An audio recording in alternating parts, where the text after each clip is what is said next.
Fun times in Major League Baseball. The 2025 Major League Baseball trade deadline has come to a conclusion, and the Chicago Cubs have traded for 4 new players. Right here on the Cubs Daily Podcast, I'm Alex Cohen, and we'll talk about the 2025 Major League Baseball trade deadline.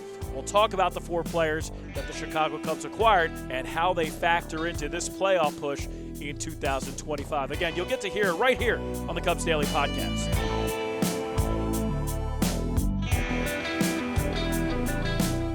As the Chicago Cubs begin their weekend series at home at Wrigley Field against the Baltimore Orioles, everybody is talking about the 2025 Major League Baseball trade deadline. The Chicago Cubs acquired 4 new players, and let's talk about those deals right now. The overall haul, the Cubs acquired right-handed pitcher Mike Soroka from the Washington Nationals. They acquired right-handed pitcher Andrew Kittredge from the Baltimore Orioles. They acquired left-handed pitcher Taylor Rogers from the Pittsburgh Pirates. He actually came over from the Cincinnati Reds to the Pirates the day before. And then acquired utility player Willi Castro from the Minnesota Twins. Trade by trade, the first one was Mike Soroka coming over from the Nationals to the Cubs. Soroka overall 87 strikeouts, 81 and a third innings pitch, misses bats. Majority of the time misses barrels with really good breaking stuff. Fastball velocity, 93.6 miles per hour. It was a lot higher early on in the season. The fastball velocity has decreased. Soroka, a really good reliever in 2024. He's been used as a starter in 2025. If you heard what Jed Hoyer said during his press conference right after the trade deadline, they have been targeting Mike Soroka for a long time. They wanted to sign him in the offseason, ended up signing with the Washington Nationals, a 1-year, $9 million deal, and now the Cubs pay a prorated portion of that. Who did they deal to get Mike Soroka? Well, they dealt number 13 ranked prospect infielder Ronnie Cruz, one of the international signees for the Chicago Cubs in years past. He's 18 years old, and they traded number 14 ranked prospect Christian Franklin, an outfielder from AAA Iowa. He was a high draft pick a couple of years ago out of the University of Arkansas. Overall, you look at Christian Franklin, a plus defense, plus runner, good eye at the plate, his average power, average hit tool. He's a 4th outfielder, so somebody who likely can break the big league roster for a rebuilding team like the Nationals, so he has some value to them. But for the Cubs, he's blocked. He's an outfielder and situated behind both Owen Casey and Kevin Alcantara, where you already have a stacked big league roster of outfielders with Seiya Suzuki, Kyle Tucker, P. Crow Armstrong, and Ian Happ. So Christian Franklin was expendable. Ronnie Cruz is right in the position of depth for the Chicago Cubs in their minor league system. Young, talented, international signees who happen to be infielders. So you have Ronnie Cruz, but you also have Jefferson Rojas, who's a higher-ranked prospect. You have Pedro Ramirez in Double-A with Jefferson Rojas, who was a higher-ranked prospect. You have Christian Hernandez. You have Juan Tomas. So you have a lot of infielders in that number 6 to 16 prospect range. So Ronnie Cruz as one of those expendables. So I think who you traded for Mike Soroka matches up with who you had to trade, and Ronnie Cruz and Christian Franklin, where they were situated in the organizational depth chart. So after Mike Soroka, the Cubs traded for right-handed pitcher Andrew Kittredge from the Baltimore Orioles. Kittredge, you look at his 2025 season, he had 2 bad outings in mid-June. Since then, he's been really, really good. 2.50 ERA, 18 appearances, 1.88 ERA over his last 14 appearances. That's since June 30th.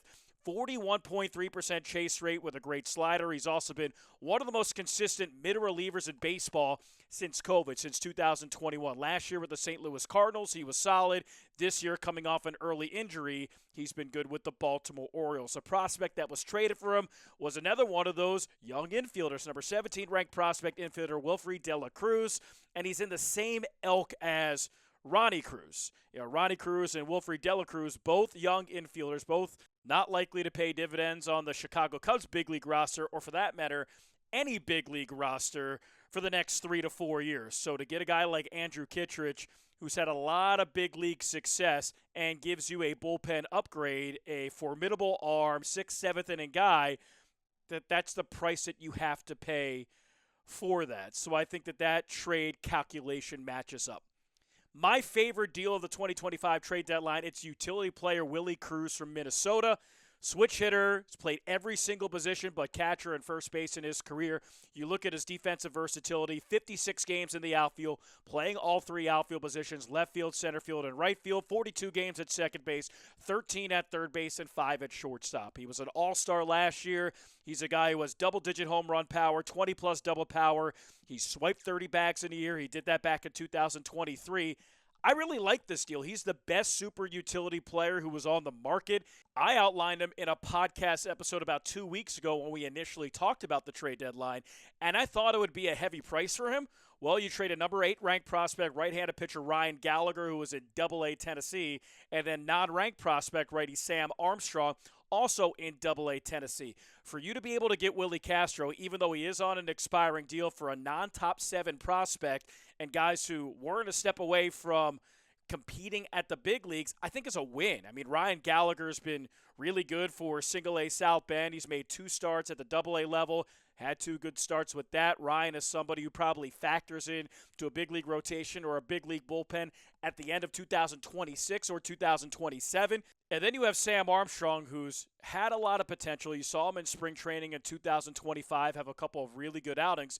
But the question with him is, 1, durability, and 2, if he's going to be a big leaguer. And if the durability doesn't quite match up, he's been injured quite often, more than likely not going to be a big leaguer, not healthy enough to be a big leaguer with the Chicago Cubs. So, yes, you traded a top 10 prospect, but Ryan Gallagher and Sam Armstrong, you're not within the top 7. It's not a top 100 prospect for a guy who might be the best position player who was acquired during the trade deadline. I think it's a good deal. The last trade was a late one. It was Taylor Rogers, a reliever. Rogers 2-2, 2.45 ERA in 40 appearances this year with Cincinnati. Well, he was dealt from the Pirates to the Cubs. How did that happen? Well, Taylor Rogers was dealt from Cincinnati to Pittsburgh in the deal that netted the Reds' Brian Hayes. So in a span of 24 hours, Rogers goes from Cincinnati to Pittsburgh to the Cubs. And what the Cubs are getting is a guy who's pitching really, really well. He hasn't allowed an earned run in his last 12 appearances. You look at the pitch arsenal for the lefty, it's a really captivating sinker-sweeper combination. He throws from like a 3/4 arm angle. The sweeper's been really good. Opponents hitting just 177 against it. So you get Taylor Rogers in a last-second deal, and the prospect that you give up is Ivan Brethauer, a non-ranked outfielder. Ivan Brethauer had a really fun 2025 spring training. You look at the body type, he kind of screams Aaron Judge, although the stats and the play hasn't quite matched up to that. Light tower power, but it's a flyer that the Pirates are willing to take on a guy that they acquired 20 hours before as part of a deal, a salary dump so they could deal Brian Hayes to the Reds. I don't think Rogers played into the future of the Pittsburgh Pirates, but I think he can play into the present with the Chicago Cubs with his mix. So you take everything into account. Taylor Rogers added, Andrew Kittredge added, Mike Soroka added, Willi Castro added. How do they factor into the 2025 Cubs? First, we'll start with Rogers. He was the last to talk about when it comes to the trades. He's the first to talk about when it comes to the impact. And I think he settles in that middle relief role just like Andrew Kittredge. So you add those 2 guys into the bullpen, and look what you have right now. You have Daniel Palencia as your closer. You have Brad Keller as your setup guy. Both guys really good this year. And you add Kittredge, you add Rogers to already Ryan Brazier, who had a tremendous 3 months. He's only struggled in his last outing since coming back from the injured list. You have Caleb Thielbar, who was one of the best offseason acquisitions that the Cubs have had. During the season, you got Drew Pomerantz from AAA Tacoma in the Seattle Mariners organization. He's been such a fun story. He was one of the best pitchers for about a span of 2 months. He struggled going into the All-Star break and has been better as of late. So right now, you add Kittredge and you add Rogers to that mix, you have one of the more successful bullpens in the National League in 2025. Now, continuing with possible bullpen arms, it's Mike Soroka. Soroka was a reliever in 2024, has been a starter here in 2025. It was announced on Friday morning that Mike Soroka is the tentative starter for Monday. So as of now, he's a starting pitcher, but you have 2 guys rehabbing in AAA Iowa who might take rotation spots when they're healthy. You have Jamison Tyone, who's likely starting his Major League rehab this week, and you have Javier Assad, who's already made a Major League rehab start. Assad you haven't seen in 2025. And Jameson Taillon, he was injured at the end of June. So those are kind of trade deadline acquisitions as well. But when Assad's healthy and Taillon's healthy, who is going to be ushered from the starting rotation to the bullpen? Mike Soroka is one of those guys who could do that because he has flex between a starter and a bullpen arm. So you have Mike Soroka right now, a starter, could ultimately end up in the bullpen when it's all said and done. And the last player to talk about is Willi Castro. His super utility skill set is huge for the Chicago Cubs team. If you look at the production from the bench this year going into the trade deadline, it's Justin Turner, it's John Birdie, it's Vidal Brujan, where Justin Turner's had limited success against left-handed pitching. John Birdie, you've seen him more as a pitcher than you have as a bench player, and Vidal Brujan just got designated for assignment. Now you have a legit all-star caliber player, Willi Castro, to fit those roles. He's a switch hitter. He rakes against left-handed pitching above an 850 OPS, and he's a guy who can play above-average defense at third base, shortstop, second base, left field, and right field. So you get Willi Castro into the lineup 4 days out of the week, he makes sure Matt Shaw doesn't get exposed. He keeps Dansby Swanson and Nico Horner fresh. He can give PCA a day in center field. He allows Kyle Tucker to DH in right. He allows Ian Happ to recover from a lower body injury that he suffered in Milwaukee. It gives you so much insurance, especially being a switch hitter and especially being defensively versatile. So I think Willi Castro is my favorite trade deadline acquisition for the Cubs. Now the question is, why didn't the Chicago Cubs get more starting pitching? And I think it's a good question. I think Jed Hoyer tried to answer that saying, we knew that we wanted to get starting pitching. We made those calls.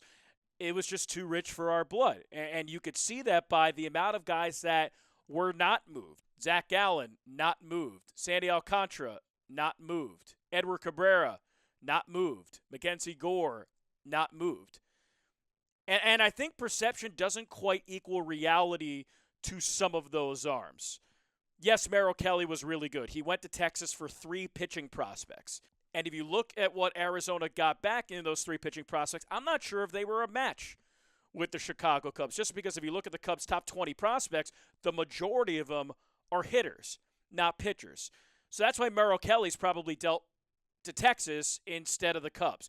You look at Mackenzie Gore. Apparently it was a king's ransom for Mackenzie Gore. Now, I wasn't involved in those trade talks, obviously, but you look at Mackenzie Gore's numbers recently, he struggled. His overall numbers this year are comparable to Cade Horton's. So when you make a trade for a player like that, obviously he's controllable, it could help the Cubs for the future. But the question is, if they're going to make the playoffs, is he unequivocally a top 3 starter to get the ball in those playoff games? Is he better than Shota Imanaga? Is he better than Matthew Boyd? Is he better than Cade Horton? And if the answer to that question is no, you can't pay a king's ransom for him in 2025. Some of the other pitchers, Zach Gallen, Dylan Cease, Sandy Alcantara, newsflash, they haven't been good this year. Dylan Cease this year, 4.79 ERA, 1.33 whip, averaging nearly 4 walks per 9. Zach Gallen, 7-2 with a 5.60 ERA. Sandy Alcantara, 6-9 with a 6.36 ERA and a 1.42 whip as well. So if you're going to trade for guys in 2025, make sure they're good in 2025. And neither of those guys are good in 2025. They just haven't been. So I think that's where the trade discussion, where the pitchers lies. Charlie Morton could have been an ad. Adrian Hauser could have been an ad. We talked about Merrill Kelly before in regards to rentals. Again, I have no idea what transpired in those conversations. I just really think that perception for at least some of those guys that were apparently on the market doesn't necessarily match to the reality of what the Cubs have in their pitchers, and whether a combination of Cade Horton, Colin Ray, and Jameson Taillon is equal or better to what those guys on the market have done. That's all I'm saying. Overall, I think the Chicago Cubs are a better team on August 1st in 2025 than they were on July 30th or July 31st in 2025. I'm really happy with Willi Castro. I really like the adds that they made to the bullpen. I think they did exactly what they needed to do there, But the question remains, did they get enough when it comes to starting pitching? You get Mike Soroka, who right now is a starter. So will Mike Soroka, Colin Ray, Ben Brown, Jameson Taillon, Javier Assad, will that be enough when it comes to starting pitching to add with Matthew Boyd and to add with Shota Imanaga and to add with one of the best offenses, not just in the National League, but in all of baseball? We'll find out. So that's another fun episode of the Cubs Daily Podcast, recapping the 2025 Major League Baseball trade deadline for the Chicago Cubs. For the Cubs are playing the Baltimore Orioles right now at Wrigley Field. Friday's game going on. Cubs will play on Saturday at 1:20 p.m. and then on Sunday at 1:20 p.m. as well. We're excited to see what happens with the new 2025 Chicago Cubs with the 4 additions they made during the Major League Baseball trade deadline. And we'll talk about those new players, the old players, and the Cubs series against the Baltimore Orioles for the rest of the weekend. But until then, this has been another episode of the Cubs Daily Podcast.